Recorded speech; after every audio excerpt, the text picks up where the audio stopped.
Adults and children in families make up about 30% of the homeless population. On a single night in January of 2024, an estimated 259,473 people in families were identified as homeless. Approximately 18,557 people in families were living on the street, in a car, or in another place not meant for human habitation. In 2022, an estimated 453,016 people in 141,609 family households used an emergency shelter or a transitional housing program. Families experiencing homelessness are like other families that are also poor but who have a home to live in. Both may struggle with incomes that are far less than they need to pay for housing. In fact, it is often some jolt to this precarious situation, a lost job or work hours, conflict with family members they are staying with, an unanticipated bill, or violence within the home that leads families to seek help from homeless service programs.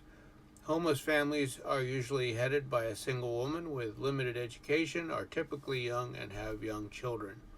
Homelessness can have a tremendous impact on children, their education, health, sense of safety, and overall development. Fortunately, researchers find that children are also highly resilient. The spectrum of youth homelessness is vast. It includes young children sleeping with their mothers in crowded shelters and families living in tent encampments in public parks. There are teenage runaways who have fled abusive homes to live on the streets, and kids who spend their nights hiding in cars or in abandoned buildings. But youth homelessness also takes less recognizable forms. Couch surfing teens and children whose families have been forced to double up with relatives and friends, and who might go undetected by authorities. And even if the authorities do know about them, they may not consider them to be homeless.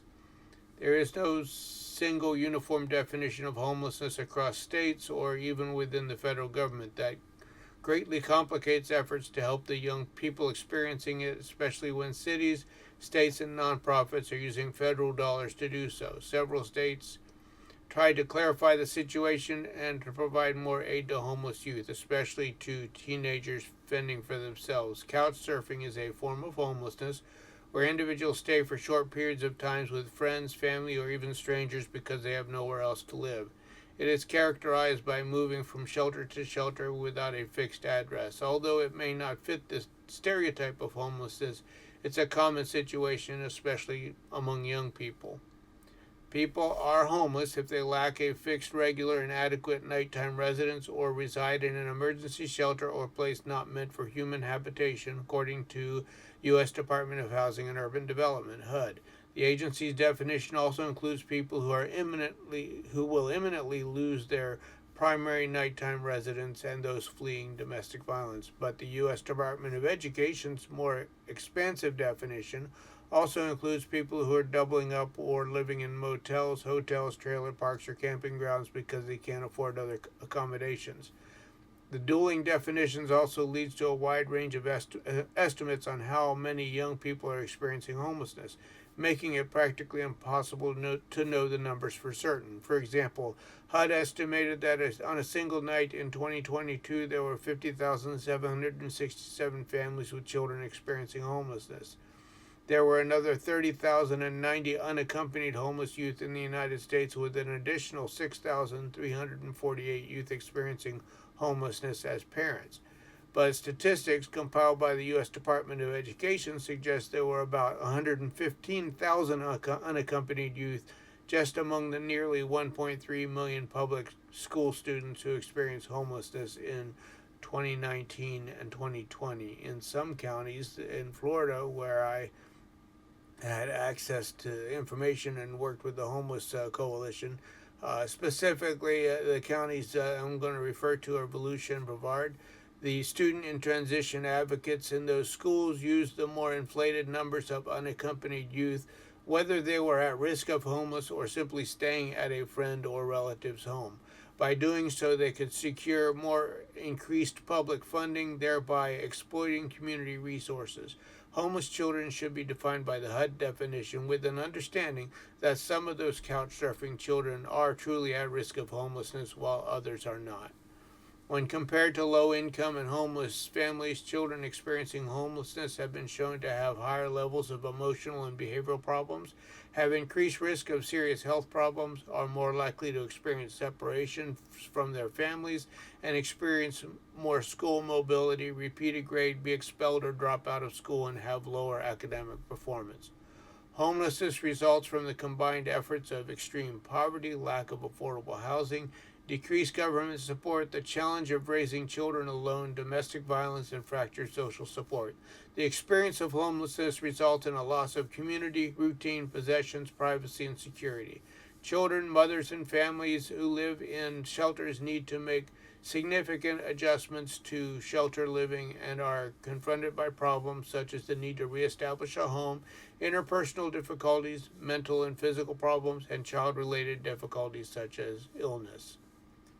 Homelessness also makes families more vulnerable to other forms of trauma such as physical and sexual assault, witnessing violence, or abrupt separation.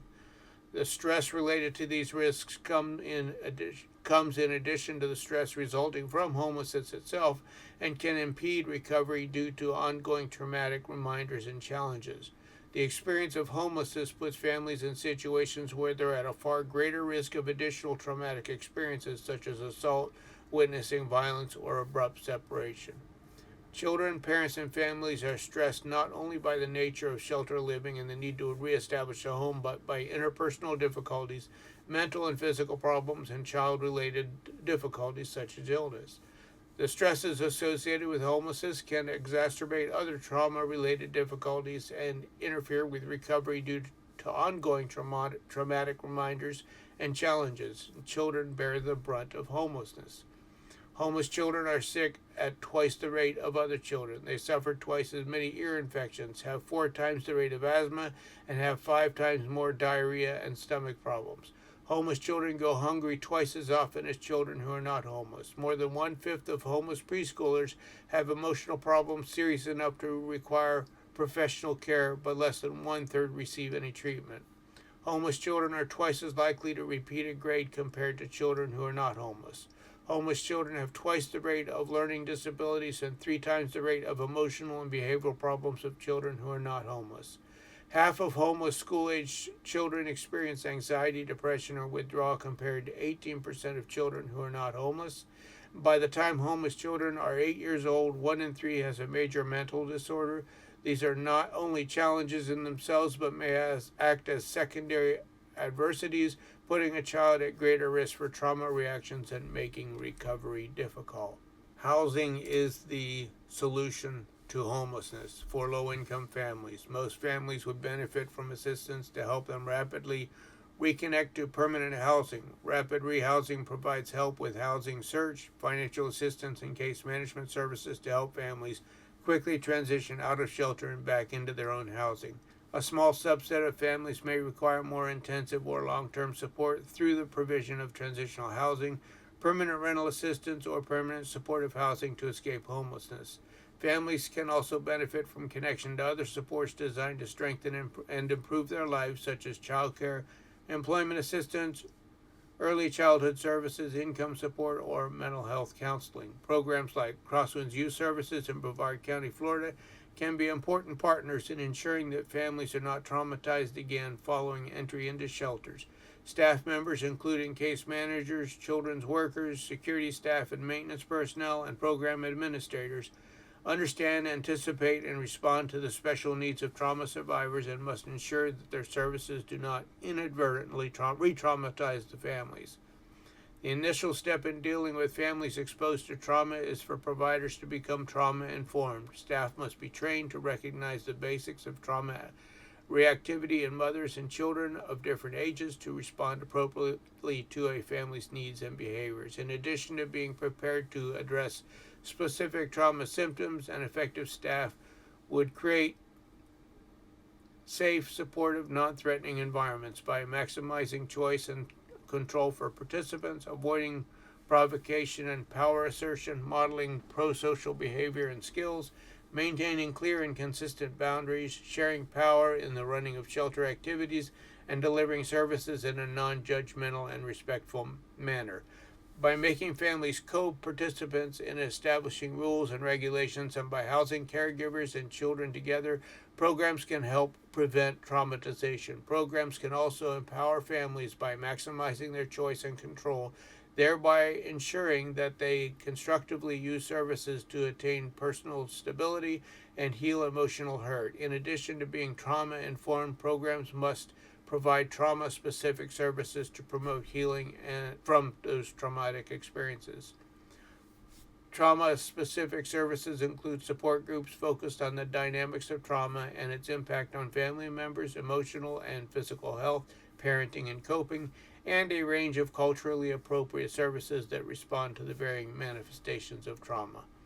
Community-based shelters are the primary refuge for hundreds of thousands of homeless families in the United States.